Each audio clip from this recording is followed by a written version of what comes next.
नमस्कार, स्वागत आहे तुमचं आपल्या मम्मीज कोल्हापुरी किचन अँड लाईफस्टाईलमध्ये. अचानक पाहुणे घरी येतात तेव्हा आपल्याकडं भाजीला जर काही नसेल तेव्हा आपण बटाट्याची भाजी करतो, पण 30 बटाट्याची भाजी करून कंटाळा येतो. म्हणून आज आपण पंजाबी स्टाईलनं अगदी सोप्या पद्धतीनं धाब्यावर जसे मिळतात तसे पंजाबी दम आलू करणार आहोत. करायला एकदम सोपी रेसिपी आहे आणि थंडीमध्ये तर बटाटे खूप छान येतात. छोटे छोटे बटाटेची दम आलू खूप छान होतात, पण इतर वेळी आपण मोठे बटाटे वापरूनसुद्धा ही ग्रेव्ही करू शकतो. चला तर आपण सुरुवात करूया की ही ग्रेव्ही कशी करायची. त्यासाठी आपल्याला बटाटे 4 लागतील. इथे माझ्याकडे छोटे बटाटे नाही आहेत म्हणून मीडियम आकारचे मी 4 बटाटे घेतलेले आहेत. त्याची साली काढून घ्यायचे आहेत आणि ते मध्ये टाकायचे आहेत. बटाटे थंड पाण्यात टाकल्यामुळे ते काळे पडत नाही आहेत. आता बटाटे आपले छोटे नसल्यामुळे त्याचे छोटे छोटे स्लाईस करून घ्यायचे आहेत. या पद्धतीने स्लाईस करून घ्यायचे आहेत, पण परत पाण्यात टाकायचे नाही आहेत, कारण आपल्याला ते जर पाण्यात टाकायला गेलो तर ते पाणी परत बटाट्याच्या आतमध्ये शिरणार आणि तळताना ते पाणी आपल्या अंगावर उडायची शक्यता आहे. आता आपण ह्या बटाट्यांना फोकनी असे डॉट मारून घ्यायचे आहेत, ज्याच्यामुळं बटाटा छान शिजला जाईल. आता 3 टेबलस्पून तेलामध्ये आपल्याला हे बटाटे अगदी लाल होऊस तोपर्यंत परतवायचे आहेत. जवळजवळ 60% हे आपले असेच शिजले जातात. आता हा बटाटा आपला छान ब्राऊन रंगावर तळा गेलेला आहे. आता आपण काढून घेऊया.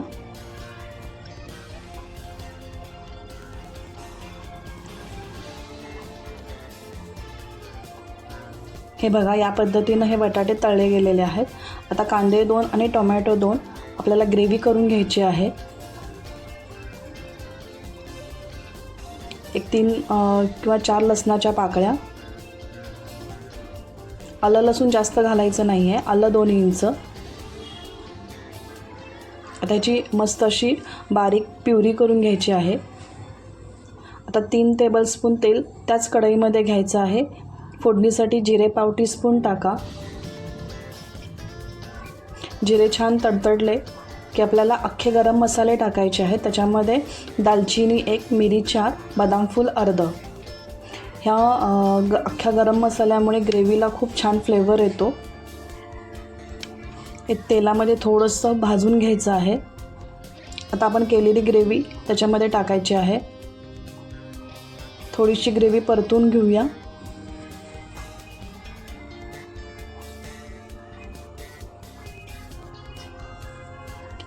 हळद पाव टीस्पून टाका.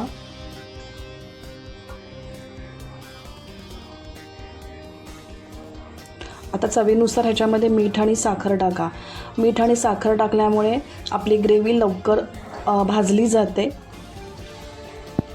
आणि तेल लवकर सुटतं.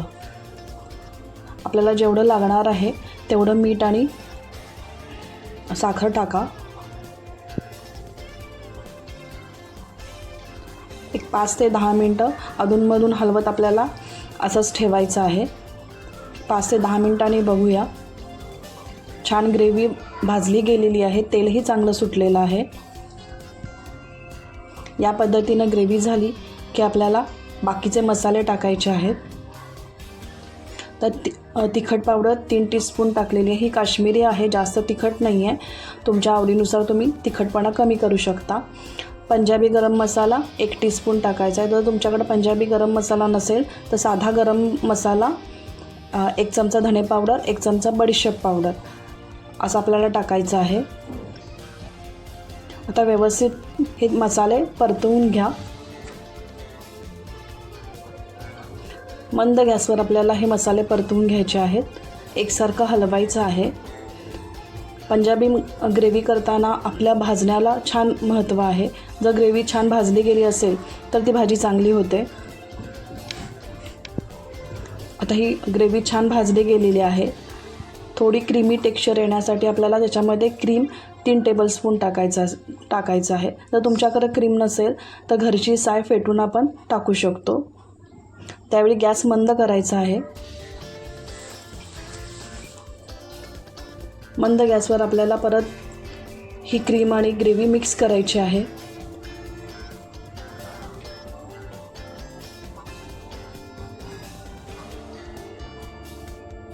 आता परत ग्रेव्ही छान भाजली गेलेली आहे. आता ह्याच्यामध्ये आपण जे तळलेले जे बटाटे आहेत ते त्याच्यामध्ये परतवायचे आहेत. ते व्यवस्थित मिक्स करून घ्यायचे आहेत.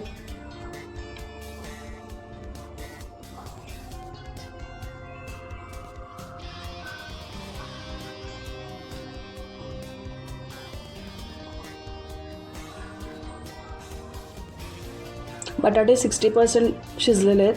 व्यवस्थित आणखी शिजण्यासाठी आपल्याला 1 ते 1.5 ग्लास पाणी टाकायचं आहे.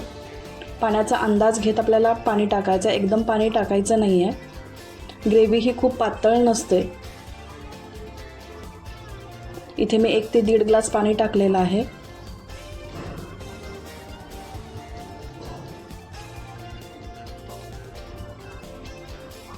आता आपल्याला हे 10 ते 15 मिनिटासाठी आपल्याला ठेवायचं आहे, ज्याच्यामुळे बटाटे एकदम सॉफ्ट होतील. 10 ते 15 मिनिटांनी बघूया. ह्याला व्यवस्थित दम आलेला आहे. बटाट्यामध्ये व्यवस्थित तो मसाला शिरलेला आहे. छान अशी आपली ग्रेव्ही झालेली आहे. आता बटाटा शिजला की नाही बघूया. बटाटाही व्यवस्थित शिजलेला आहे मऊ. आता कसुरी मेथी 1 टेबलस्पून टाका. ही भाजलेली कसुरी मेथी त्याची पावडर करून आपल्याला 1 टेबलस्पून टाकायची आहे. कसुरी मेथीमुळे जास्त छान फ्लेवर येतो. इथे 2 टीस्पून तूप टाकायचं आहे. तुम्ही हवं असेल तर बटर पण टाकू शकता. शक्यतो धाब्यावर बटर टाकतात, पण मी इथे तूप वापरलेलं आहे. आता हे व्यवस्थित मिक्स करून आपल्याला 1-2 मिनटं ठेवायचं, ज्याच्यामुळं तुपाचा आणि कसुरी मेथीचा फ्लेवर त्या ग्रेव्हीमध्ये उतरेल. आणि आता आपण 1-2 मिनटांनी वरून कोथिंबीर घालून पराठ्याबरोबर, लिंबू कांद्याबरोबर ही ग्रेव्ही सर्व करूया. ह्या पद्धतीने दम आलू केला तर पाहुणे नक्की खुश होतील. ही वेगळी रेसिपी तुम्हाला जर आवडली असेल तर लाईक करा, शेअर करा आणि कमेंट करा. जर तुम्ही माझ्या चॅनलवर नवीन असाल तर सबस्क्राईब करायला विसरू नका. परत भेटूया अशाच नवीन रेसिपींसाठी. तोपर्यंत मस्त खा आणि मस्त राहा.